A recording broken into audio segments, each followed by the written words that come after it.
Welcome to Baltic World. My name is Crispin. Before I launch into the military update, a bit of the global context. Today, sanctions were announced by the United States, the UK, Canada, many EU countries, Australia and others. They are fairly biting. Some $39 billion worth of assets belonging to Russian oligarchs has been frozen around the world. The Russian stock market has plummeted over 40%. The Russian central bank has started to buy up rubles in an effort to prevent an utter collapse. Meanwhile, the oil price has leapt to $105 a barrel. Nord Stream 2 has been put on hold in perpetuity.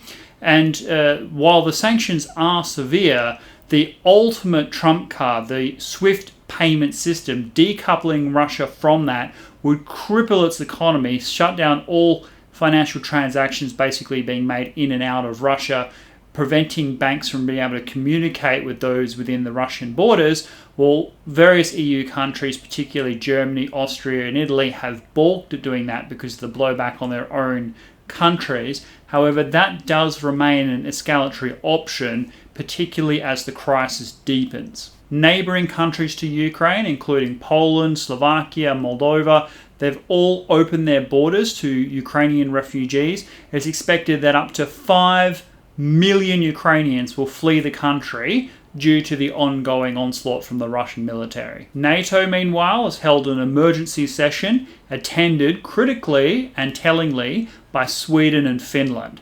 There is a new deployment being announced to the Baltic countries, Lithuania, Latvia, Estonia, particularly Britain, the United States, Denmark and others. They're all boosting troop numbers, France as well. Thousands of additional troops will go into that region to bolster deterrence and be more threatening in its posture towards Russia. In terms of the military situation, there was one statistic yesterday that leapt out at me. Almost 200 Russian heavy armor vehicles were destroyed by Ukrainian forces. There's over 30 tanks and many APCs, artillery pieces.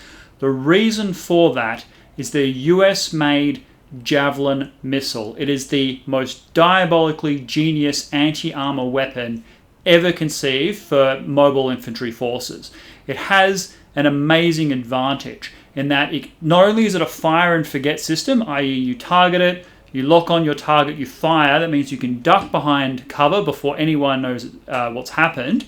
But more than that, once the missile launches, it goes 150 meters up into the air and then comes down on its target on a near vertical trajectory. Not only does this hit often vulnerable parts of the vehicle because the armor is usually thinner on the top, but it also makes it extremely difficult to know from which direction the actual weapon came from. That means if you happen to be rolling along in a convoy of armor and one of your comrades blows up, well, it becomes extremely difficult to know how to retaliate from which direction the firing is coming from or where the next one is going to hit. So the Javelin system has been extraordinarily effective at shredding Russian armor. The last time it had been used in a sort of conventional way was in 2003 in the invasion of Iraq. That was against very old systems. It was kind of curious to know how it would handle modern Russian tanks, those with explosive armor packs, those kinds of new defense mechanisms.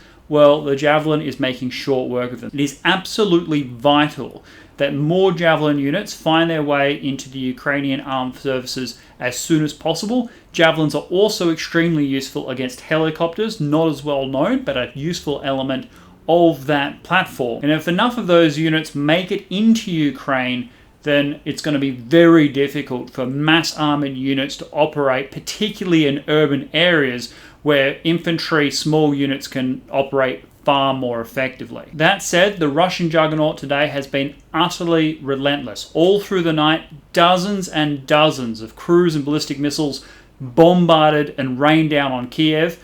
The Russian military moved rapidly into the Chernigiv exclusion zone in the northeast. There was heavy fighting in that area. The Russian military has since pushed out of that region again in a deep thrust in a relatively surprising vector. Kharkiv, Ukraine's second city in the northeast, is experiencing utter carnage. Chernigiv in Ukraine's northeast has experienced intense fighting between advancing Russian forces and Ukrainian defenders. As with Ivankiv, west of the Dnieper River has seen intense armoured fighting between Russian, Belarusian units on one side and Ukrainian defenders. Similarly, at Kherson in the south is a site of a massive battle raging right now. I've seen footage of shredded convoys, like I mentioned with the Javelin missile. Despite all this death and destruction, this morning Ukraine did achieve a morale-boosting victory. The Russian VDV units and Spetsnaz had captured a critical airport, the Hostomel airport near Kiev, which would have allowed significant resupply of Russian forces operating in that area. Well, the Ukrainian special forces and defensive units retook that territory in a bloody battle, scattering the troops from the airfield and capturing many more. That was denied to Russian forces throughout the day. Interestingly, it seems that the morale among the invading Russian forces is surprisingly low, especially given the rapid advance and the overwhelming preponderance of firepower. The reason is that they have operated in makeshift tents for months along the borders, believing that they were just engaging in local exercises and that they would soon be going home. Some captured units in the north even said that they believed they were still in Belarus undertaking exercises and that they'd only been informed at the last minute their actual intentions as they had already crossed the border into Ukraine. In the backdrop of all this are major anti-war protests erupting in all major Russian cities. This is despite the overwhelming risk of arrest, and there have been mass arrests, so the morale among the Russians is unclear whether they're actually even understanding what the meaning behind this war is, what they're doing there, and the carnage that they're unleashing upon their fellow Slavs is vexing indeed for many Russians. In terms of the Ukrainian defense, obviously they're up against it, but they're highly motivated to defend their homes and families. In terms of strategy, while I'd like to think I'd be a little bit more organized, it does seem that the Ukrainian military are making decisions that are strategically correct. For example, there's been a lot of criticism about allowing Russia to advance so far north out of Crimea towards the Dnieper River, whereas it makes perfect sense to defend on the west bank of that river, where your left flank is completely protected because there can't be any troops coming down from the north that's going to reach that far south. The only flanking maneuver that's possible to the Russians is an amphibious assault, which could be met and potentially defeated, while keeping supply lines open to the west of Ukraine. The way to win a war is not through the capture of territory. After all, Napoleon captured Moscow, which ruined him. What you need to do is eliminate the capacity and willingness of an enemy to resist. And if a staged retreat to a more defensible location that stretches the enemy supply lines and doesn't threaten your position in a meaningful way, well, that is the logical choice. Now, if it was me personally, I would concentrate Ukraine's defense to face the advance from the Belarusians and the Russians to the northwest. That's because those troops are going to be difficult to resupply by Russia via land units that are trapped east of the Dnieper River. If you can concentrate your firepower on that corridor, well, first of all, you can balance out numbers because you're concentrating your forces. But secondly, you have many more options for flanking maneuvers coming in from the west. You can help protect refugees that are fleeing to countries in inner Europe, and you can prevent a significant vector from encircling the city of Kiev. As it is, the biggest challenge are those areas in the east that are close to Russian supply lines, far from Kiev, in open flat terrain across the Dnieper River to the east. I would suggest that at some point the Ukrainian defenders, particularly in the major urban areas, start to lie low, swap out into civilian clothing, hide their weapons and supplies and munitions, start to calm things down, allow the Russians to feel as though they have won. They will push all of their forces towards Kiev, and then while they are distracted in the major city, you can stage an uprising and cut off their supplies. That's armchair Crispin strategist opinion. As for Kiev, the Battle of Kiev is underway as we speak, and my next video will cover more of how that's going. At the time of this recording, there's heavy gunfire in Obolon facing down between Ukraine and Russian forces. There's heavy fighting even in government districts. Zelensky, to his great credit, has vowed to remain in Kiev along with his family to the end. That is rallying people and citizens of Kiev. The government announcements are calling for people to make Molotov cocktails and volunteer to help defend the city.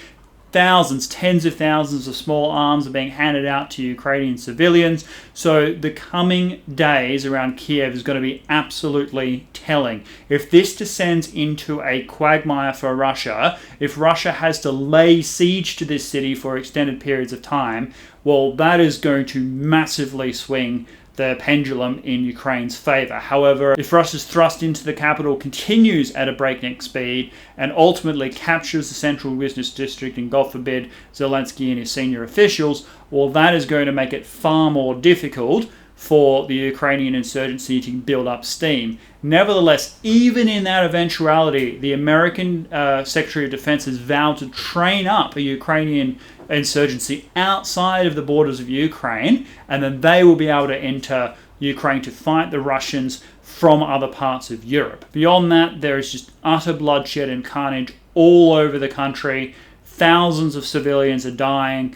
Many more are being homeless and displaced and fleeing with what they have on their backs. It is an absolute trauma. I've seen footage of people bunkered down in subway stations, hundreds of people lying in a row, people saying goodbye to loved ones and children as they pack them on buses for escaping while they themselves defend the city and their belongings. It's a really difficult time for the people of Ukraine. There are various charities and support groups and funding initiatives. I would encourage you to look up all of those things and share them on social media, encourage more support.